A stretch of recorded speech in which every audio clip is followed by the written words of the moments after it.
और एक दिन प्रभु ने क्या देखा, मध्य रात्रि में सब सो रहे हैं और युधिष्ठिर जी महाराज बैठे बैठे रो रहे हैं।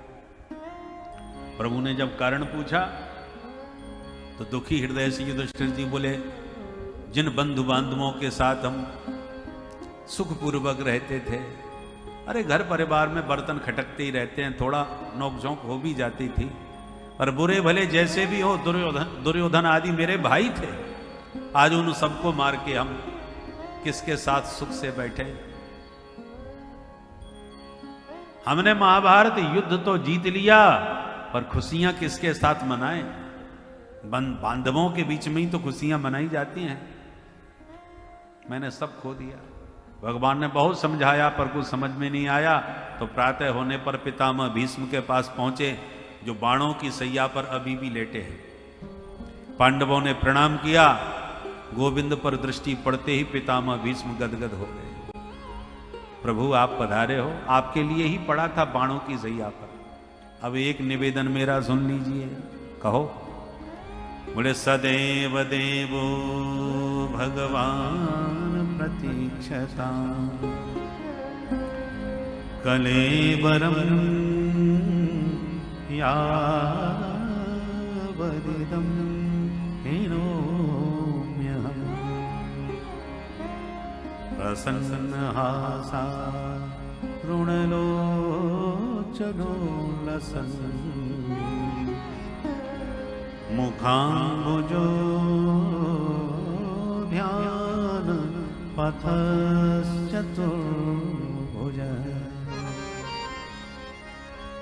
हे हरि, जब तक इस शरीर का परित्याग करके संसार से मैं विदा न हो जाऊं, तब तक आप मुझे छोड़ के मत जाना, मेरे सामने ऐसे ही खड़े रहना। चिंता ना करो, ज्यादा प्रतीक्षा नहीं करवाऊंगा, इसलिए मुस्कुराते रहना।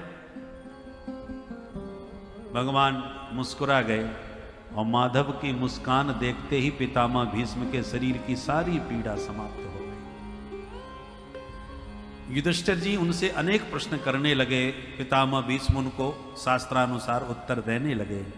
दान धर्म, राज धर्म, क्षत्र, जितने भी धर्म के मर्म हैं, सब समझा दिए। पितामह भीष्म के पावनोपदेश को श्रवण करने से युधिष्ठिर जी के समस्त दुख की निवृत्ति हो गई, शोक समाप्त हो गया। पितामह भीष्म को लगा कि अब मुझे भी विदाई ले लेना चाहिए। सूर्य उत्तरायण हो चुके हैं और श्री कृष्ण मेरी आंखों के सामने खड़े हैं, ऐसा शुभ अवसर फिर कब मिलेगा? पर जाने से पहले प्रभु के चरणों में कुछ पुष्पांजलि तो चढ़ा दूं। पुष्पांजलि के लिए पुष्प चुनने कहां जाऊंगा? बाणों की सैया पर लेटा हूं, तो पुष्प ताग्रा छंद में बद्ध करके भगवान के चरणों में शब्द सुमन समर्पित करने लगे। बहुत प्यारी स्तुति है पितामह भीष्म की, जो पुष्पताग्रा छंद में निबद्ध करके पितामह भीष्म ने गाई है। आइए दो चार पंक्तियां गुनगुनाएं। इतिमति रूप कल्पिता विकृष्णा भगवती सात्वत पुंगवे विभूमि स्वसुत मुपगते क्वचित् प्रकृति मुपेयुष्यद्भव प्रभा त्रिभुवन कमलं तवाल वर्णं रविकर गौरवराम्बरं दधाने वपुरल ककुलाभिताननाजं विजय सखे रतिरस्तु मे नमर्या युधे तुरगर जो विधुंग विश्व अचलोलित समवार्यलंकृतास्ये मम निशित शरै विवेद्यमानं त्वच विलसत्कवचे सुकृष्णात्मा सपति सखि वचो विसम्य मध्ये निज परयोर्बलयोरधं निवेश्य निजवति परसैनिकायुरक्षिणा कृतवति पार्थ सखे रतिर्ममास्तु व्यवहित प्रतना मुखं निरीक्ष्य स्वजन वदाद् विमुखस्य दोषबुद्ध्या सुमतिमहरदात्मविद्यया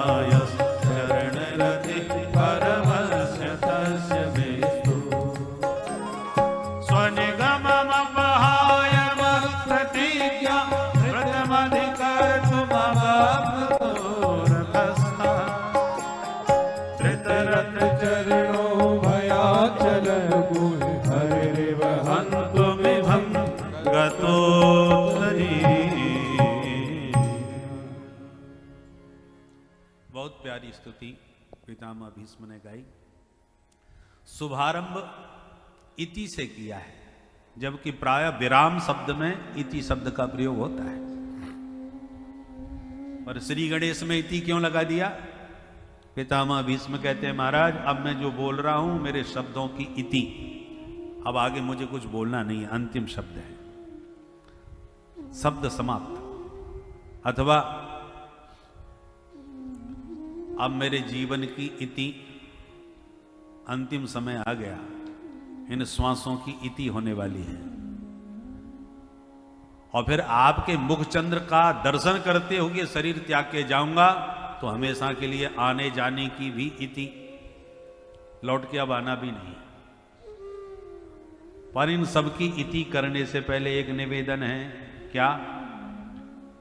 बोले बेटी को कुंवारी छोड़ के जाना नहीं चाहता, बिटिया के हाथ पीले कर जाओ। बोले बाबा हाथ पीले तो तुम्हारे ही नहीं हो पाए, तुम किस बेटी के विवाह की चिंता कर रहे हो? बोले महाराज जिनके बच्चे नहीं होते वो गोद ले लेते। मैंने भी एक बेटी बना ली, धर्म की, धर्मपुत्री। क्या नाम है? बोले इतिमती। ये जो मेरी मति है, बुद्धि है, इसी को मैं अपनी पुत्री मानता। परंतु मैंने संसार में खूब चारों तरफ देखा, मेरी मति का मुझे उचित पति नहीं दिखा जिससे इसका पाणी ग्रहण कर दूं।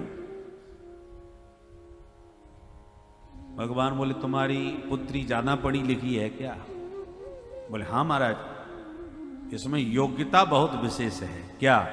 वितृष्णा, कोई तृष्णा नहीं है इसमें। 3 तृष्णाओं में सबकी मति मलिन है, सबकी बुद्धि खराब। सबसे पहली कौन सी तृष्णा है? वित्तेषणा। वित्त माने पैसा। वित्तम में बहु भवेत्, व्यश्चाल्पम अल्पो भवेत्। धन खूब हो गए, खर्च कम हो गए। वित्तम में बहु भवेत्, व्यश्चाल्पो भवेत्, यथा कथम धनम समृद्धि में भवतु। जितना चाहूं उतना धन कमाऊं, प्राप्त करूं, इसी का नाम है वित्तेषणा। कहीं से भी मिले, कैसे भी मिले, कुछ भी करना पड़े, बस पैसा मिलना चाहिए। चाहे झूठी गवाह दिलवा दो, चाहे जितना झूठ बुलवा लो, आजकल पैसे के नाम पर कुछ भी कर सकते हो। इसी का नाम है वित्त की प्रबल तृष्णा, इसी को कहते हैं वित्तेषणा। और इससे भी प्रबल होती है पुत्रेषणा।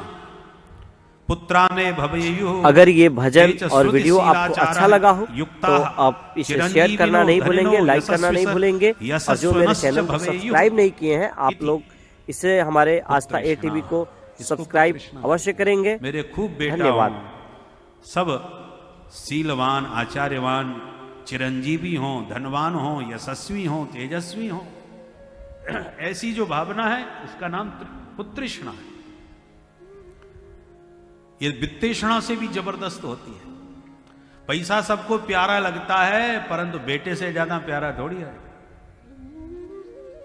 बेटे को यदि सजा हो जाए, चरस गांजे के चक्कर में फंस जाए, तो बाप करोड़ों रुपया बर्बाद करने को तैयार है कि बस बेटा बच जाए, चाहे कुछ भी करना पड़े। तो वित्तेषणा से भी प्रबल होती है पुत्रेषणा। कितना भी खून पसीना से पैसा कमाया हो, पर बेटे पर संकट आएगा तो बाप फिर पैसा नहीं देखेगा, बेटे को बचाएगा। चाहे जितने महंगे वकील हों, चाहे जितनी फीस हो, सब दूंगा भाई, बेटे को बचाओ। बोलो राधे राधे राधे। और पुत्रेषणा से भी प्रबल होती है लोकेषणा। मान सम्मान प्रतिष्ठा से जो युक्त महापुरुष होते हैं, उसमें बेटा कहीं प्रतिष्ठा में आंच लगा दे, बेटे के कारण हमारे खानदान की नाक कट रही हो, तो बेटे को भी लोग त्याग देते हैं कि आज से हमारा इस बेटे से कोई नाता नहीं। इस नालायक ने हमारे खानदान की इज्जत मिट्टी में मिला दी। तो जो मान प्रतिष्ठा के प्रति बहुत आकर्षित होते हैं, वो बेटे को भी त्याग सकते हैं। कई बेटा बेटी भग जाते हैं तो माँ बाप अपनी प्रतिष्ठा के लिए उनको भी निपटवा देते हैं। बोलो राधे राधे। लोकेशना सबसे प्रबल होती है। लोका माम सर्वे श्लाघयन्तु कोपि माम न निंदेत सुखम च मेत्र परत्र चस्याह। इसका नाम है लोकेशना। सब मेरी हमेशा प्रशंसा करें, लोक में कोई मेरी निंदा न करे, सब प्रकार से सुख समृद्धि से युक्त रहूं, यश कीर्ति मेरी बनी रहे, इसका नाम लोकेशना है।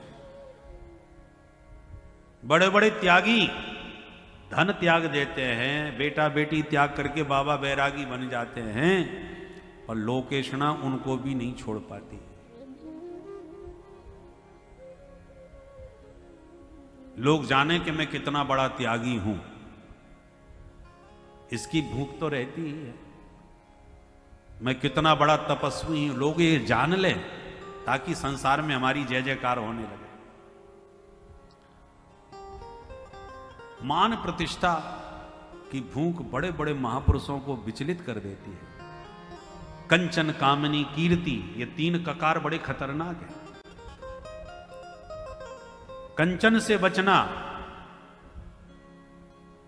कामनी से और कीर्ति से